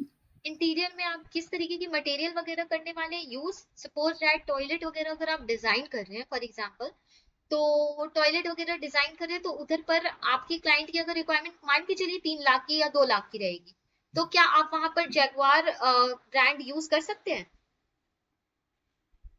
नहीं कर सकते हैं। तो सेम इसी तरीके से मटेरियल वगैरह की कॉस्टिंग जो है ना आप देखेंगे, कोशिश करेंगे कि जितना हो सके लोकल मार्केट लोकल ब्रांड के अंदर जो चीज सस्टेनेबल है, जो चल रहा होता है अच्छा खासा समय तक, जिसकी काफी लाइक यू नो अच्छा है वो हमारे स्पेसेस के लिए, लाइक उसका लोकल में ही नाम काफी ज्यादा है, तो हम वो प्रोडक्ट सिलेक्ट करने की कोशिश करेंगे जो कि और सस्टेनेबिलिटी मैम भी जैसे होल्ड कि करेगा एंड हमारी रिक्वायरमेंट को भी पूरा कर रहा होगा। मैम और जैसे हम कारपेंटर के साथ जब काम करते हैं तो कारपेंटर जो मटेरियल रहता है उसका 30% चार्ज करता है, आपका जो भी अमाउंट का रहता है, तो मैम उसको भी इंक्लूड करना रहता है क्या? कारपेंटर जो यस ऑब्वियसली हम सारी सारे खर्चे हम जो है ना वहां पर इंक्लूड कर रहे होते हैं, even the transportation cost also everything, क्योंकि मैम हमारे पॉकेट से जा रहा होता है ना सारा चीज। Okay ma'am. हाँ हेलो मैम। मैम आपने आज जो भी पढ़ा है वो सब कुछ पीडीएफ फॉर्म में मिलेगा? हाँ जी, पीडीएफ जो है हमारा ये रहा, ये पीडीएफ अपलोड हो जाएगा एंड रिकॉर्डिंग की जो क्लासेस है वो अपलोड हो जाएगी। इसके अलावा तो कोई भी बुक्स वगैरह नहीं रहेगी ना, जो भी मटेरियल आप जो पढ़ाओगे वही आप दोगे? हाँ आगे आने वाली क्लासेस में मैं जो पीडीएफ प्रोवाइड करूंगी उसी से आप लोगों को पढ़ना है। ठीक है, थैंक यू। बाकी बुक्स वगैरह मैं रेफर कर दूंगी आप लोगों को, ओके। Don't worry. और किसी का कोई डाउट है?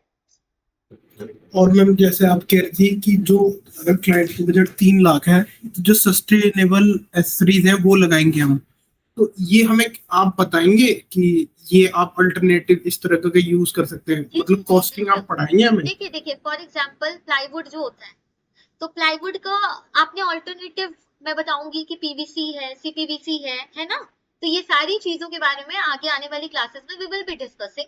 अगर हम लोग मटेरियल स्टार्ट करेंगे तो हम लोग वहां पर डिस्कस करेंगे पूरा बात।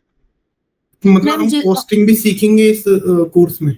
हाँ कॉस्टिंग भी मैं उसी में आप लोगों को बता दूंगी एंड मटेरियल का ऑल्टरनेटिव क्या होने वाला है वो सारी चीजें भी हम डिस्कस करेंगे। मैम लाइक जैसे एक बेडरूम है उसको मिनिमम कितने कॉस्ट में अपन इंटीरियर कर सकते हैं, ये बाकी चीजें? हाँ हाँ मैं बताऊंगी आपको। पूरा एस्टिमेशन बताएंगे? हाँ जी बताएंगे एस्टिमेशन, जितनी की रिक्वायरमेंट है वो मैम सारी चीजों के बारे में डिस्कस करेंगे। Okay okay, ma'am thank you. Ma'am हाँ जी सर बोलिए। मैम जब हम क्लाइंट को रिप्रेजेंट करेंगे तो क्या फोटोशॉप का जो डिजाइनिंग होगा जैसे फोटोशॉप के थ्रू देंगे या पीडीएफ के नहीं थ्रू नहीं नहीं डिजाइन? पीडीएफ सर, पीडीएफ के थ्रू देते हैं वो आपकी वो आप जो है ना फोटोशॉप वगैरह में जब आपकी क्लाइंट की तरफ से रिक्वायरमेंट होती है तभी आप रिप्रेजेंट कर रहे होते हैं, ऐसे ही नहीं कर रहे होते। Hello ma'am. Ma'am during course जो है हमारा पोर्टफोलियो बन पाएगा? पोर्टफोलियो की मैं आइडियाज दे दूंगी आप लोगों को कि पोर्टफोलियो कैसे बनाना है, अगर आप लोग बनाएंगे तो जाहिर है बन जाएगा, because I will be guiding through that. ठीक है, क्योंकि कोर्स पूरा होते होते हमारे पास कुछ होना चाहिए ना कि हमने कुछ सीखा है या कुछ बनाया है ऐसा। हम क्लाइंट प्रोफाइल के ऊपर बात करेंगे, क्लाइंट प्रोफाइल में किस तरीके से करेंगे वो सारी चीजें मैं आपको गाइड कर दूंगी, बाकी बनाना तो देखिए आप लोगों का काम है। जो मैम एक्चुअली जो आप काम कर रहे हो साइट्स पे वगैरह, अगर उसके बारे में हमें थोड़ा बताओगे तो। मैम जी जी पूछिए। मैम स्पेस प्लानिंग का आप बताएंगे ना कि कैसे रूम्स वगैरह बनाने हैं? सर ऑब्वियसली स्पेस प्लानिंग वो चीजों के बारे में तो हम डिस्कस करेंगे। Space okay, planning thank you कैसे मैम। लेआउट वगैरह कैसे सेट करनी है, ये सारी चीजों के बारे में डिस्कस करेंगे। बस ध्यान रखिए कि आप लोग क्लासेस कोशिश कीजिए अटेंड करने का। दूसरा ये चीज कि communication, please make the communication best, because मैं नहीं चाहती कि लाइक बहुत सारे क्लासेस में ऐसा होता है ना कि लोग कुछ बोल रहे नहीं होते सामने से। बहुत बार ऐसा होता है कोई ज्वाइन ही नहीं कर रहा होता है, तो फिर उस केस में क्या होता है कि अगले इंसान जो है ना उसको जो है अब फिर मतलब आप समझ सकते हैं। बट आई जस्ट वांट कि मैं जो चीजें आप लोगों से पूछ रही हूँ आप लोग अपने साइड से जवाब दीजिए।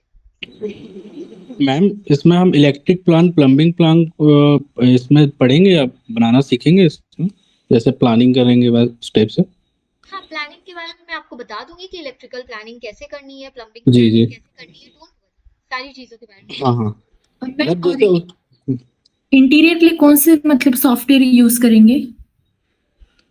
सॉफ्टवेयर लाइक किस चीज में आप पूछ रहे हैं? मैम जैसे अभी इंटीरियर का बनाना है तो ऑटोकैड, स्केचअप या रेविट या AutoCAD for planning and 3D के लिए आप स्केचअप सीख लीजिए। उसके बाद आपकी जो 3ds मैक्स हो जाती है, दोनों में से कोई भी 3D पार्ट में आप बना सकते हैं, ठीक है।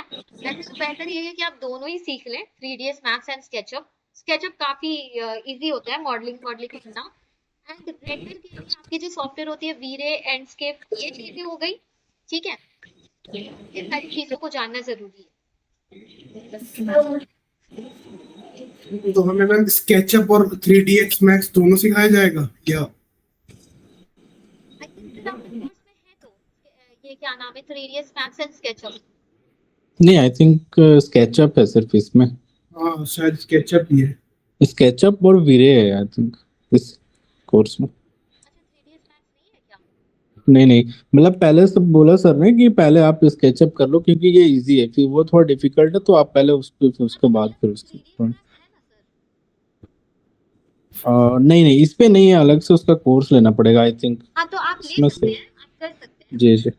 ओके मैम, इसे प्लानिंग करने के लिए तो फर्स्ट हमें ऑटोकैड सीखना होगा, प्लानिंग करके फिर डिजाइनिंग के लिए फिर स्केचअप का यूज करना होगा ना जी जी रेंडर जी, वगैरह के लिए। ये चीजें हो जाती है। बाकी प्लानिंग आप अच्छे से कर लेते हैं ना ऑटो कैड में तो वो ज्यादा जी अच्छा होता है, बिकॉज कहीं ना कहीं वो एक्यूरेसी मिल जाती है हमें। एंड जी। बाकी अगर प्लानिंग करना चाहे तो आप स्केचअप पे भी कर सकते हैं, ऐसा बात नहीं तो है। मैम हम प्लानिंग जब कर किसी रूम का, जैसे रूम का कर रहे हैं, तो अगर किसी आर्किटेक्ट ने दिया है प्लानिंग पहले से, या फिर अगर वो चेंज भी करना चाहते हैं तो फिर हम तो वो कर सकते हैं ना, फिर वो अगर क्लाइंट चाहे चेंज तो। चेंज कर सकते हैं, बशर्ते कि वहां पर वो जगह जो है ना वो रेडी नहीं है। जैसे कि मैम ने पूछा कि इलेक्ट्रिकल हाँ पॉइंट्स वगैरह सब कुछ मतलब वो सारे जी जी पॉइंट्स नहीं given है, तभी आप कर सकते हैं। अदरवाइज जब हो जाता है तो देखिए जहां पर आपका जो वॉशरूम एरिया हो जाता है, किचन एरिया हो जाता है, उसको इतना जल्दी रिमूव करना पॉसिबल नहीं है ना, क्योंकि लाइंस वगैरह जी जी हम लोग दे नहीं सकते ना इतना जल्दी, क्योंकि वो तो जी। वहीं से जा रहा होता है।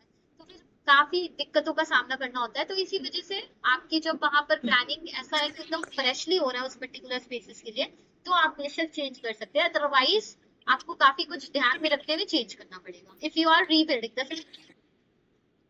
Okay ma'am, thank you. Ma'am ये मैम क्लास में प्रोजेक्ट भी बनाएंगे ना? प्रोजेक्ट बनाएंगे ना, क्लाइंट प्रोफाइल आप बनाएंगे। क्लाइंट प्रोफाइल बनाने के बाद फिर आगे की जो आप ऑटोकैड एंड वीडीएस मैप्स की जो क्लासेस चलेंगी आप लोगों की, तो उसमें आप लोग सर के हिसाब से जो प्लानिंग वगैरह है उस हिसाब से बनाइएगा। मैम जो नेक्स्ट कॉन्सेप्ट क्लास रहेगा थोड़ा स्लो चल सकते हैं क्या, मतलब थोड़ा बीच में ऐसा। क्या क्या क्या?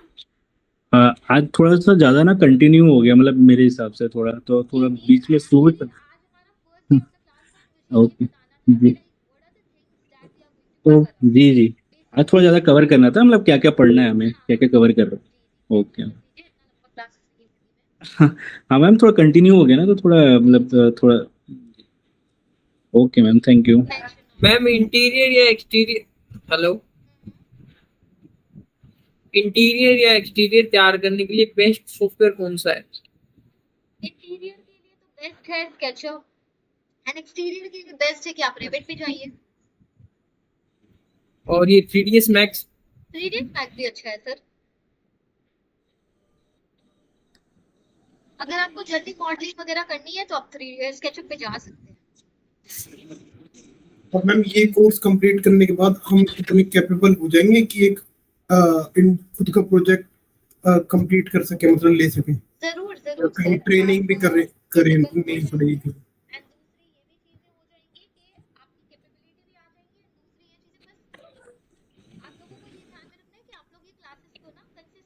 साथ करें। बाकी जो कोई भी डाउट अगर आता है then you can surely ask me during the classes, जो हम लोग डिस्कस कर रहे होंगे तो उस दौरान आप मुझसे पूछ सकते हैं, ठीक है? कुछ अपने हिसाब से आप लोगों को लाइक यू नो ऐसा लगता है कि कुछ पॉइंट्स मिसिंग है, then surely आप लोग अपने साइड से ऐड कर सकते हैं, तो वो चीजें हम लोग भी कवर अप कर लेंगे, ठीक है?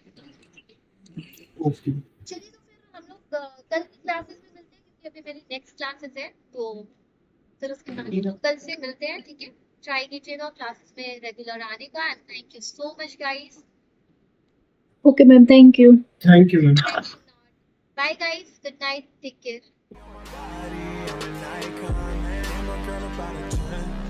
I should fuck her in the